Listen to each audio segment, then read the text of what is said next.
Okay, so now the subtopic that we are going to start is this one, algebraic equations, finding the solutions of equations by factorization. As I said कि ये वाला जो आपका subtopic है algebraic equations, ये link करता है factorization of algebra. ठीक है, factorization में जो भी हम algebra के बारे में पढ़ेंगे वही चीज बेसिकली हमारे पास यहाँ पर आएगी. फर्क सिर्फ इतना है कि इसमें इक्वेशन है और उसमें हम लोग कर रहे थे एक्सप्रेशंस. ठीक है, तो इतना सा बस डिफरेंस है और उसकी हम प्रैक्टिस करेंगे. तो स्टार्टिंग विद बुक 3 का जो क्वेश्चन नंबर 1 है आप लोगों की एक्सरसाइज 1A का, हम इस पर पहले तो बात करते हैं. ठीक है, सो आप लोग सब हेडिंग डालो exercise 1A book 3 in your registers. Please give this heading. We will be doing all the parts, okay, to give you clarity. Exercise 1A,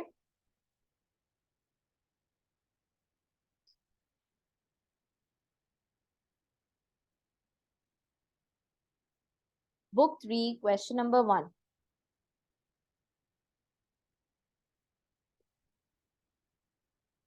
अच्छा, P1 क्वेश्चंस है, साथ में ये भी लिख लो.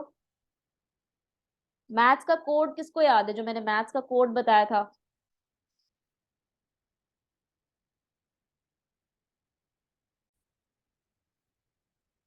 Okay, so solve each of the following equations. Let's solve part A. पहली बात तो ये है कि why is this called equation? It's called equation because it has equals to sign. ठीक है, ये इक्वल्स टू साइन है इसलिए ये एक इक्वेशन है. सही है, so let's solve this. Solve, पहली बात तो ये है कि यहाँ पर लिखा हुआ है सॉल्व. अच्छा, सॉल्व का मतलब क्या होता है? सॉल्व का वर्ड जब भी लिखा हुआ होगा आपने हमेशा क्या करना है? एक्स की वैल्यू फाइंड करनी होती है. Find the value of x. जब भी सवाल में आपको सॉल्व का वर्ड नजर आए आपको क्या करना है? एक्स की वैल्यू निकालनी है. अच्छा मुझे बताओ, ये कौन सी इक्वेशन है? Is this linear equation, quadratic equation और cubic equation? Is this linear? Is this quadratic? Or is this cubic equation? Quadratic. It's quadratic. Excellent. It's quadratic because the maximum power of x is 2 over here. तो जब भी x जो x की maximum power होती है उसी हिसाब से हम decide करते हैं कि कौन सी equation है. This is quadratic equation. जितनी x की power होती है ना maximum, उतनी x की values आती हैं आंसर में. क्योंकि यहाँ पर x की वैल्यू 2 है, x की पावर 2 है, सो हमारे पास यहाँ पर x की 2 वैल्यूज आएंगी आंसर के अंदर. तो अब देख लेते हैं, इसको हमें करना है फैक्टराइज. ओके, फैक्टराइज करना यानी कि हम मिडिल टर्म ब्रेकिंग से इसको सॉल्व करेंगे. मिडिल टर्म ब्रेकिंग से सॉल्व करने के लिए आपने फर्स्ट और लास्ट नंबर को हमेशा क्या करना होता है? Multiply. We have already done it before जब हम मिडिल टर्म ब्रेकिंग कर रहे थे. So 2 7s are 14. Now let's break 14 by finding its factors. So अगर हम इसके factors निकालते हैं तो start करते हैं. 1 multiplied by 14 is 14, 2 multiplied by 7 is 14, और तो कोई factor नहीं बन रहा. ठीक है, so these are the only two factors which I am getting over here. Now which factor should I choose such that जो हमारा target है 5x वो बन जाए? so हमारा जो target है वो क्या है? 5x. ठीक है, ये हमारा टारगेट है.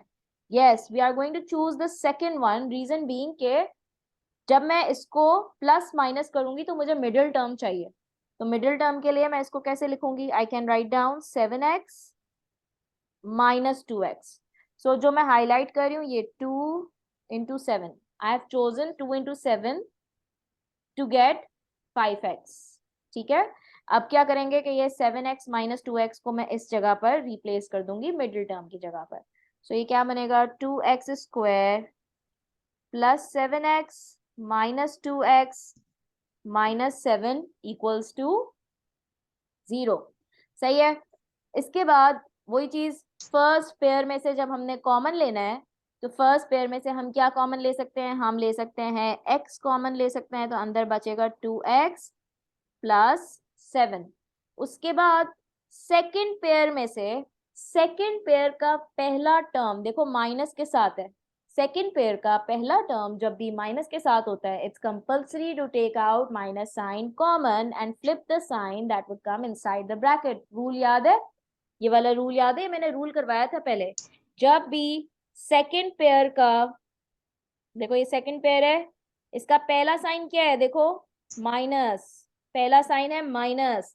तो जब भी फर्स्ट साइन सेकेंड पेयर का फर्स्ट साइन माइनस होगा, it's compulsory to take out minus sign common. ये माइनस साइन यहाँ कॉमन आ गया, और इसके बाद और तो कोई भी चीज कॉमन नहीं है इसमें। So I am simply going to write down 1, open the bracket and then flip the sign that would come inside the bracket.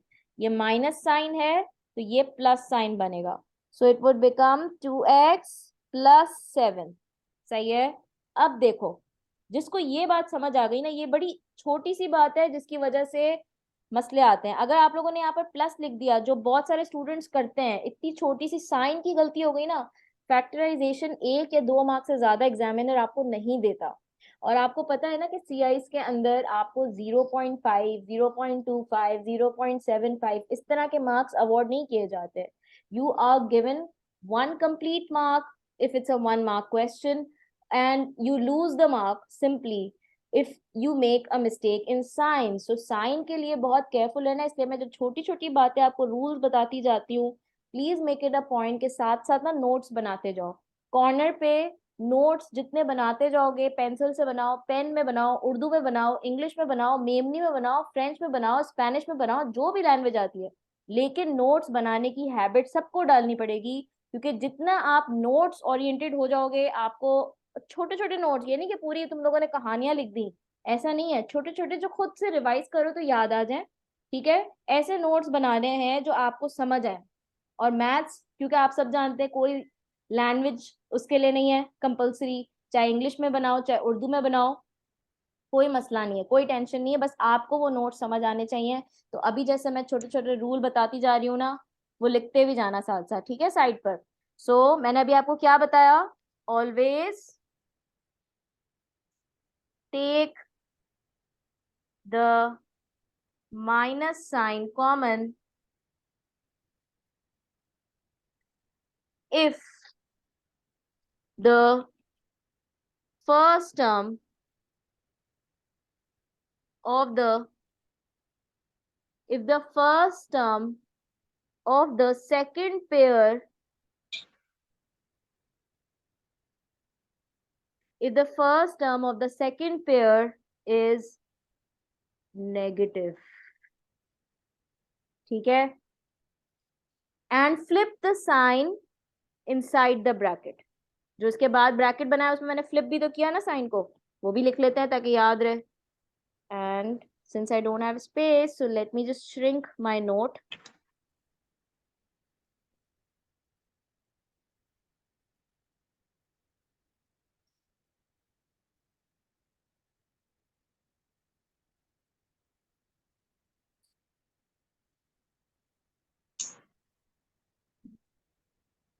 And flip the sign that would come inside the bracket, inside the bracket, ठीक है। सो जिन्होंने मेरी starting में classes ली हैं regularly, उनको मैं already note लिखवा के आ चुकी हूँ, but it's always a good idea to rewrite the notes ताकि सबका रिमाइंडर हो जाए, ठीक है।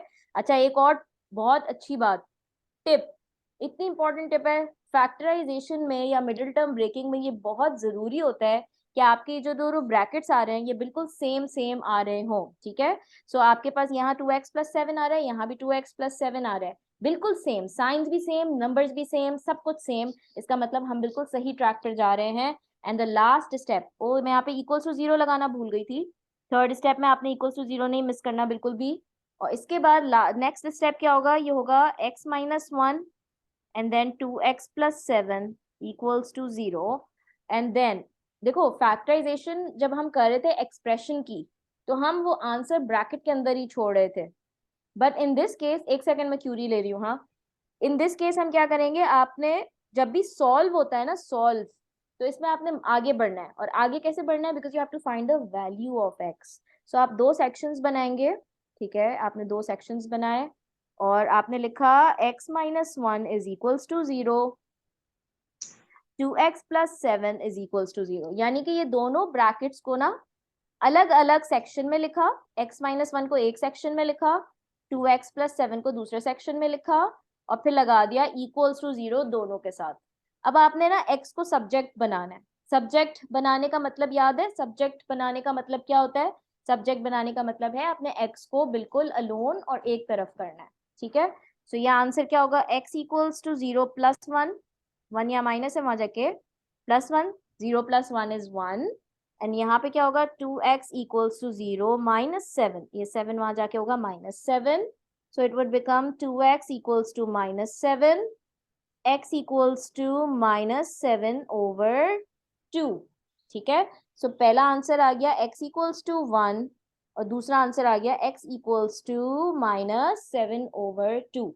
नाउ अब बहुत सारे स्टूडेंट्स पूछते हैं कि miss, do we have to give our answer in the fraction form, or do we have to give our answer in the decimal form, or do we have to give our answer in the mixed number form? Like what is the most suitable way?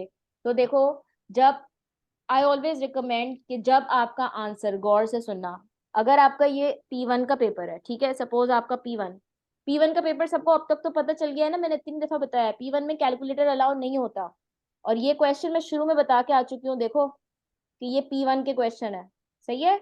इसमें calculator नहीं use करना, बिल्कुल भी calculator नहीं use करना आपने, ठीक है। सो आपने इसको विदाउट कैलकुलेटर सॉल्व किया। वैसे ये कैलकुलेटर में भी हो सकता है, इसकी भी एक ट्रिक है, आप डायरेक्टली कैलकुलेटर पर भी कर सकते हो, जो मैं आपको बताऊंगी विद टाइम, जो P2 के क्वेश्चंस आएंगे बड़े बड़े, ठीक है। अभी ये क्वेश्चंस आपने P1 में विदाउट कैलकुलेटर करना है, do not use calculator in it.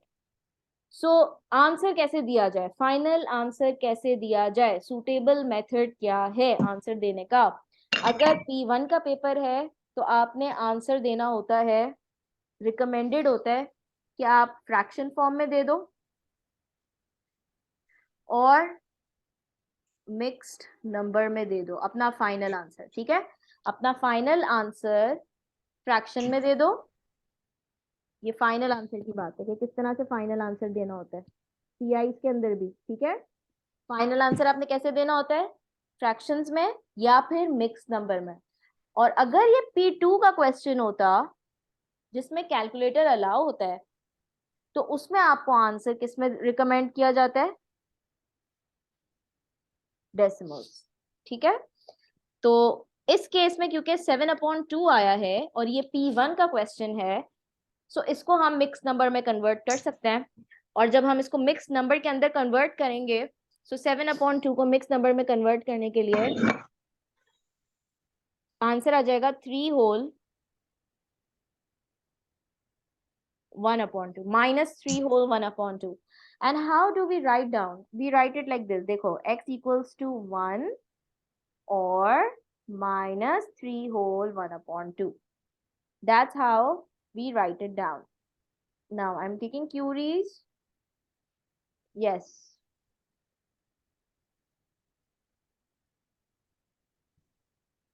I cannot hear you, Ishil. I cannot hear your voice. Miss, I forgot my question. चलो याद है तो पूछ लेना, सही है। ये समझ आ गया सबको, कोई मसला?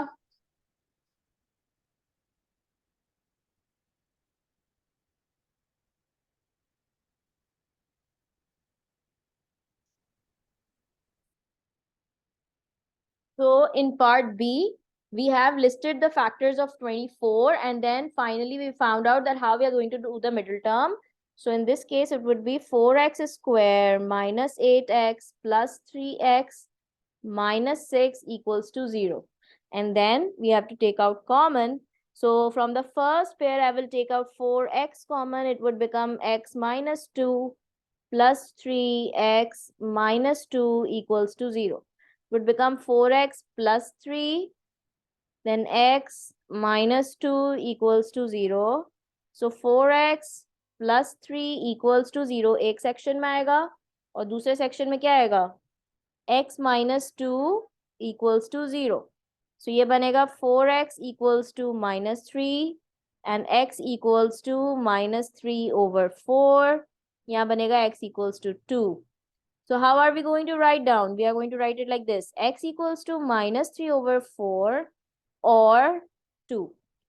सही है, ये और का वर्ड बीच में लिखना होता है, इट्स कंपल्सरी. सो ये फाइनल आंसर आपके पास आ गया पार्ट बी का. And we are doing what?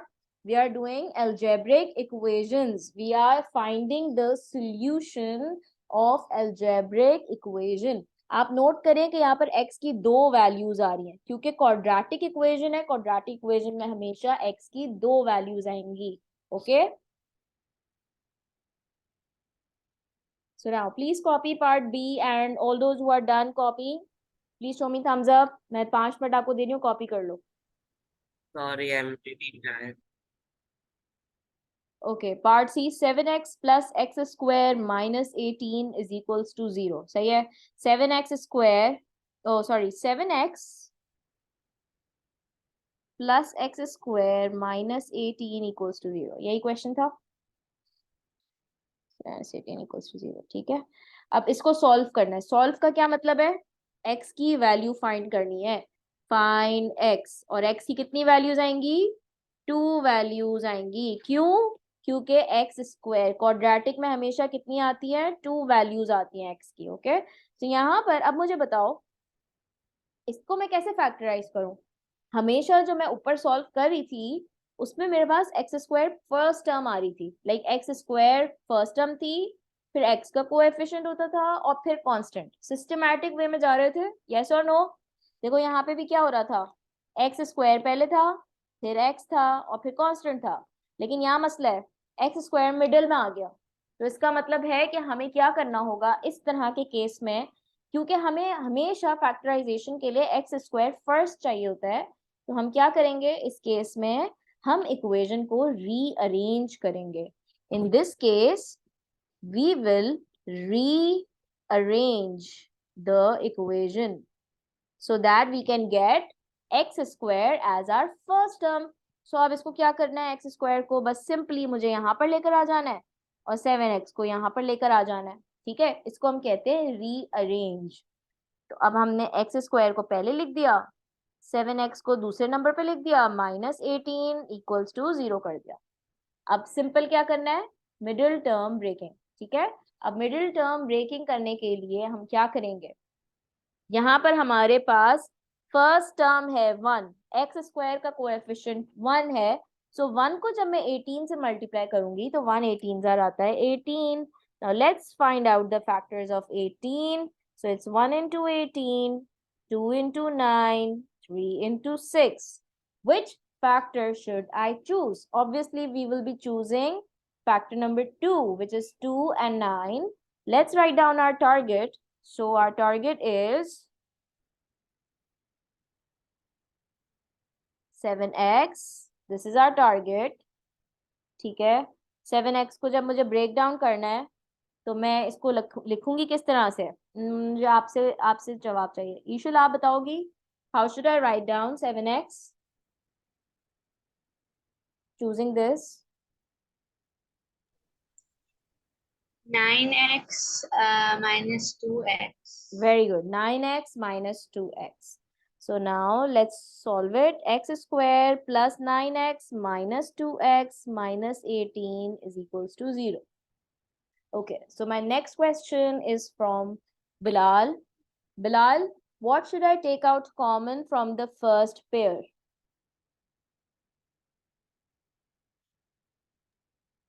X. And what would be left inside the bracket?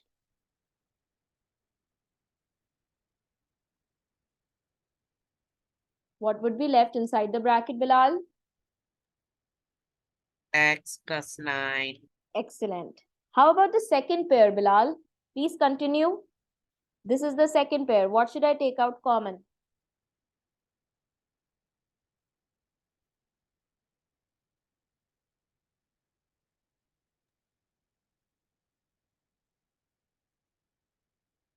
Two. Plus 2 X or plus minus 2? 9. minus. Very good. Excellent. -2 and x plus 9 is equals to 0. Now, since we are getting the brackets exactly same, it means that we are on the right track. Simply, next step हो जाएगा x minus 2, x plus 9 equals to 0. देखो, अगर factorisation होती ना, तो factorisation में आपको equals to 0 नहीं दिया हुआ होता और आपका ये फाइनल आंसर हो जाता. फैक्टराइजेशन का मतलब है कि आपको आंसर ब्रैकेट फॉर्म में देना है. लेकिन क्योंकि यहाँ पर सॉल्व का वर्ड है, ये सॉल्व का वर्ड है, इसका मतलब आप फर्दर मूव करोगे, इस तरह से 2 सेक्शन बनाओगे. तो आपने इसी तरह से यहाँ पे 2 सेक्शन बना लिए ऐसे, और इसको लिखा x minus 2 equals to 0, और इस सेक्शन में दूसरा bracket x plus 9 equals to 0. So x equals to 2, x equals to -9, और इसको हम लिखेंगे कैसे? फाइनल आंसर क्या होगा? x equals to 2 और -9. आपके पास ये आ गया, x की 2 वैल्यूज आ गई. And that's how we do factorization या middle term breaking of equations. All right. So please copy part C